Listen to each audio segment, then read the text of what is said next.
An American from a Colombian origin who made a pact with God. While being in an ordeal, God saved him from his crisis. How did he deal with life afterwards? Dramatic events.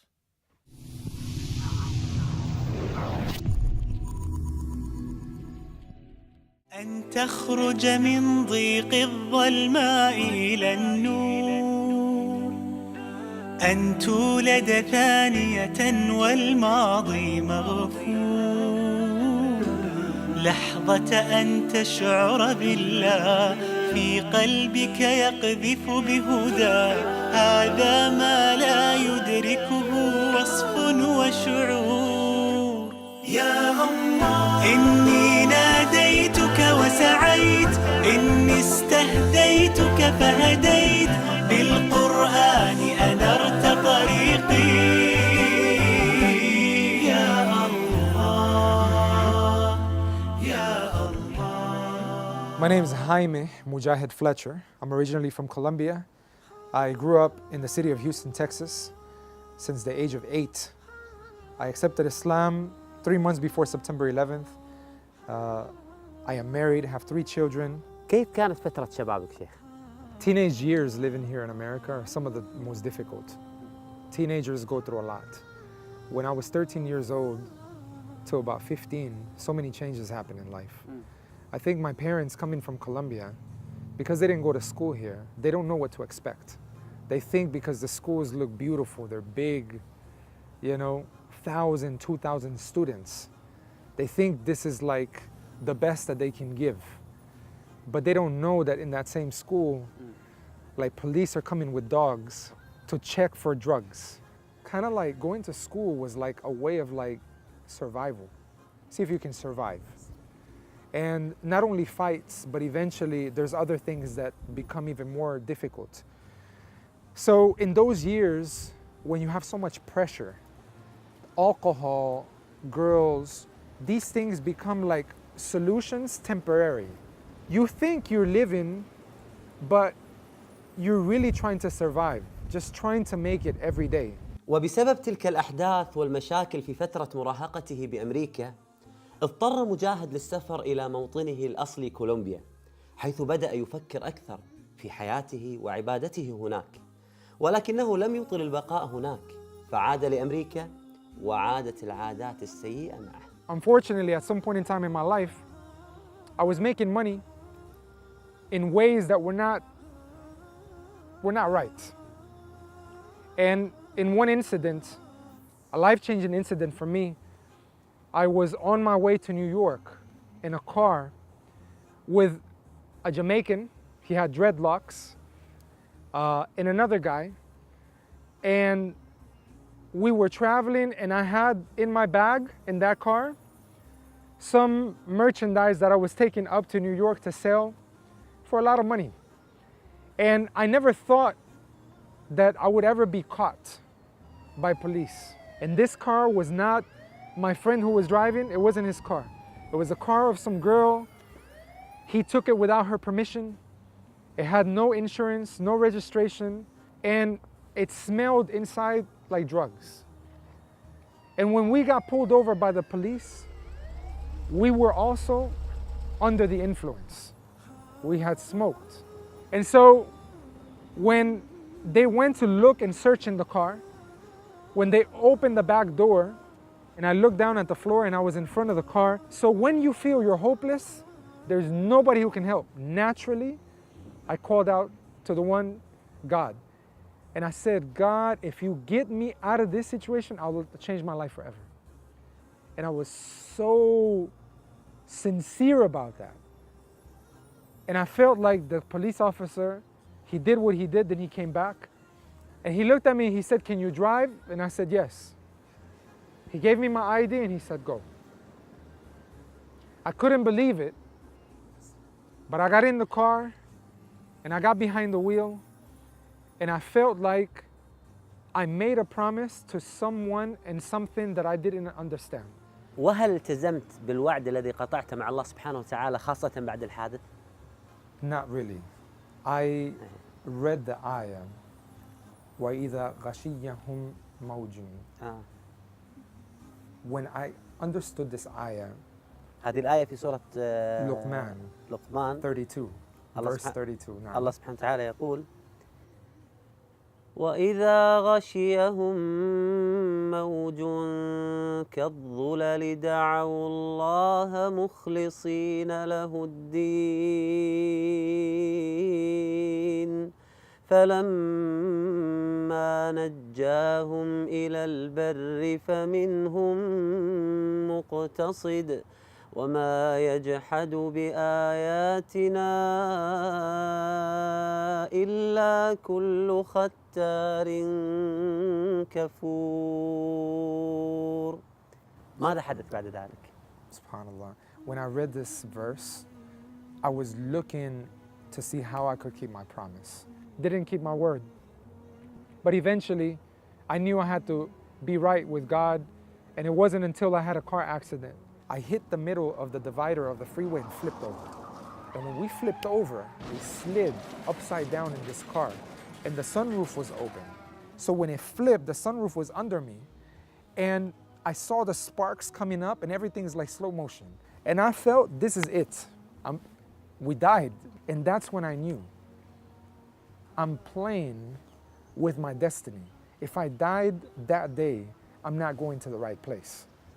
And that's when I realized I don't have time anymore to turn my back on Allah. I had money, I had cars, I had friends, girls.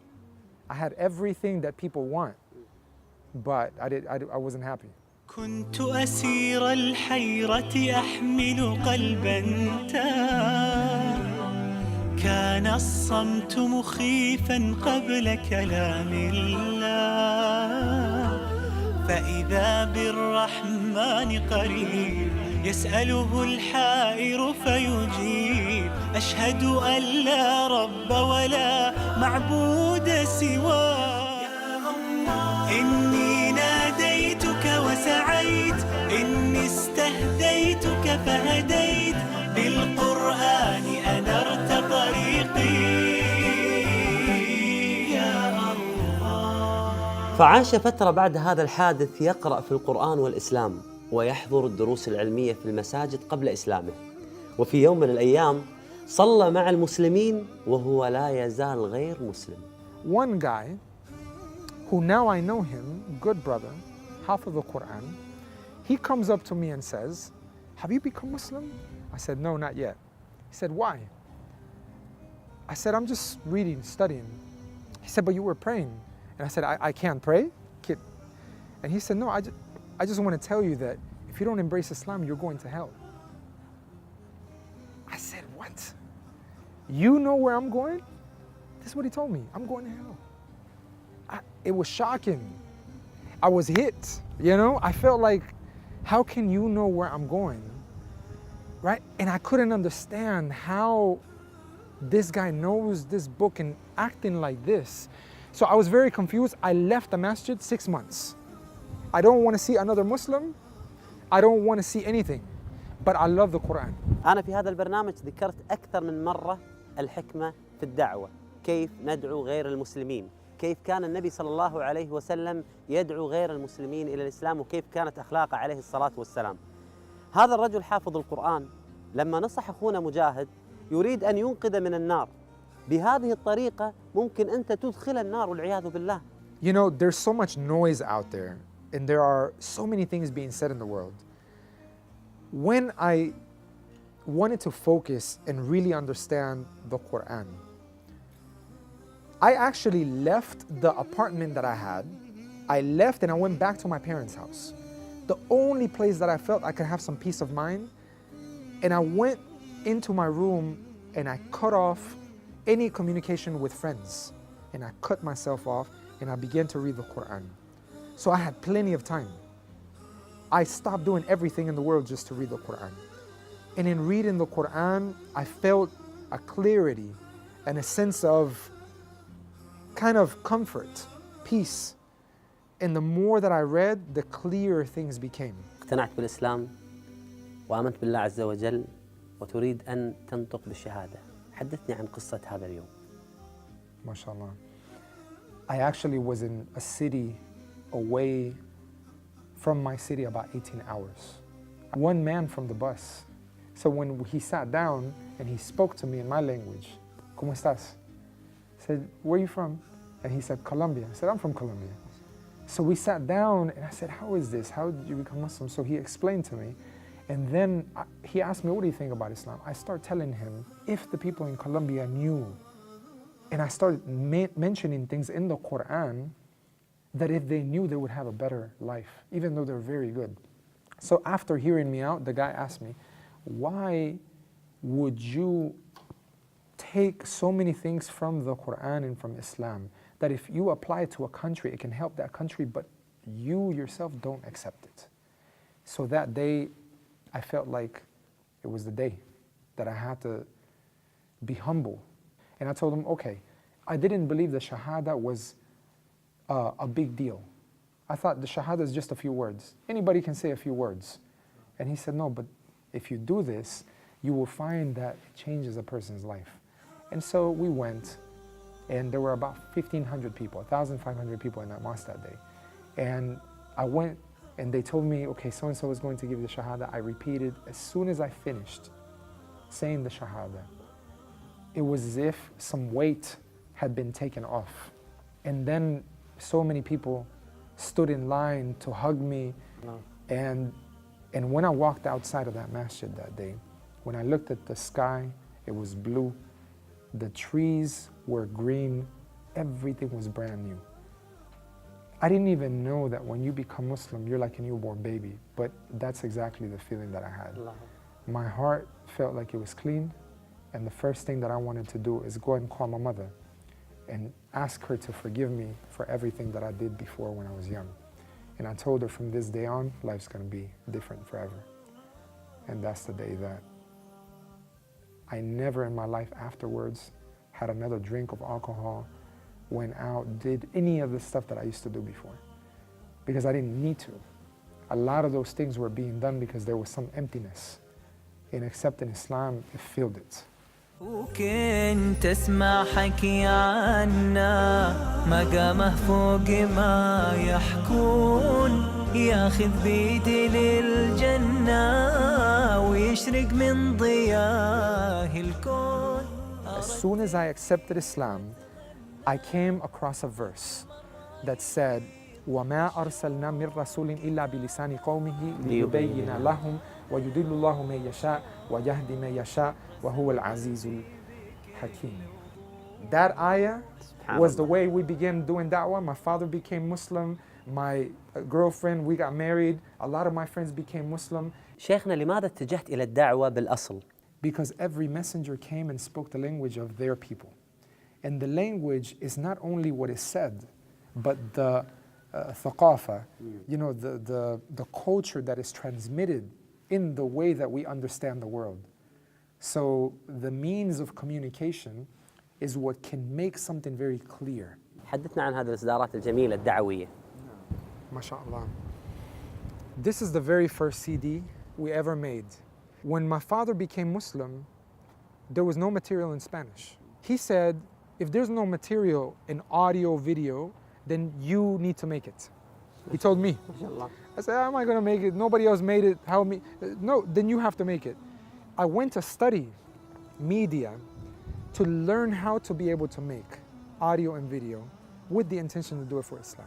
This was the very first CD that was produced, and we gave it to my wife's aunt who was suffering from cancer, and this is what eventually led to her accepting Islam, alhamdulillah. So then we made another CD, Get to Know Jesus and Mary in Islam, and then made another one and another one. Then we packaged it such as this. It says, Un regalo para ti, means a gift for you. Produced more than 500 audio CDs in the Spanish language.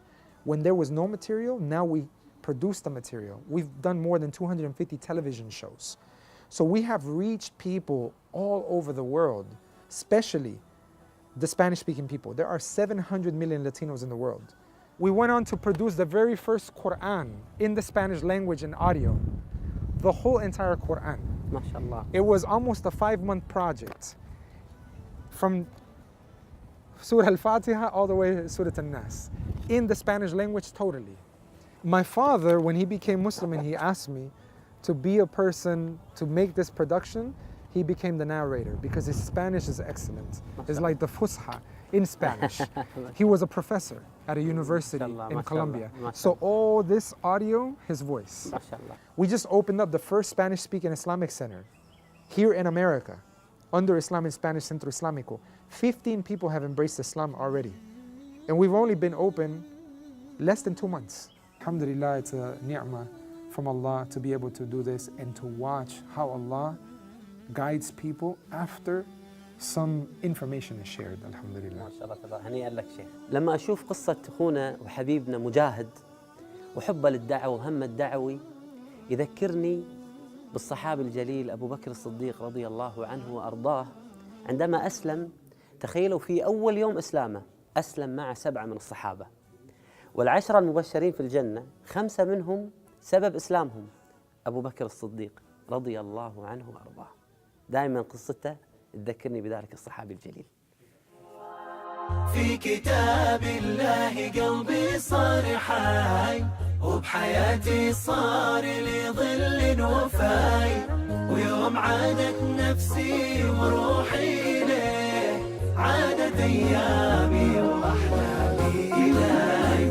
كل ما أتلوه أو جيت أسمعه أنسى آلامي وأحزاني معاه، من عرفته صارت أيامي هنا، نور في الظلمة في الضيقة ساعة. كل ما أتلوه أو جيت أسمعه أنسى آلامي وأحزاني معاه، من عرفته صارت أيامي هنا، نور في الظلمة في الضيقة ساعة.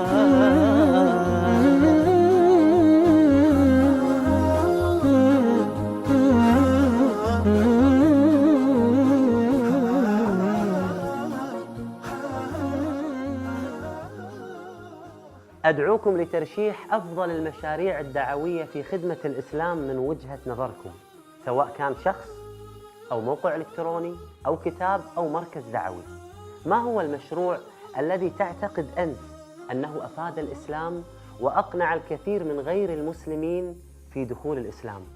ما هو المشروع الذي أنت ترشحه ليتم تكريمه من قبل موقع نون الإلكتروني؟ أرسل ترشيحك الآن.